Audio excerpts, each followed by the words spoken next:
முக்கிய செய்தி: பிளாஸ்டிக் இல்லா உலகை நோக்கி தமிழ்நாடு எடுக்கும் மாபெரும் துவக்கம்.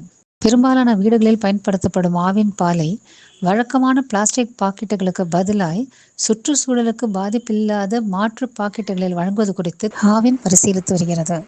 சென்னையை சேர்ந்த திரு SP சுரேந்திரநாத் கார்த்திக் மற்றும் பாளையங்கோட்டையை சேர்ந்த திரு ஐயா ஆகிய இருவரும் தேசிய பசுமை தீர்ப்பாயத்தில் ஒரு மனுவை தாக்கல் செய்திருந்தனர்.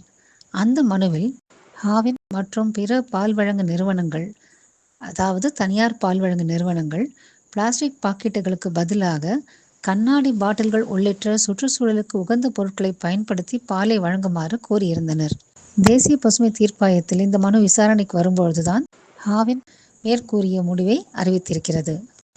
பிளாஸ்டிக் பாக்கெட்டுகளுக்கு எது சிறந்த மாற்றாக இருக்கும்? உங்கள் கருத்துக்களை கமெண்டில் பதிவிடுங்கள். நன்றி. எங்கள் சேனலுக்கு சப்ஸ்கிரைப் செய்து ஆதரவு தருமாறு கேட்டுக்கிறோம்.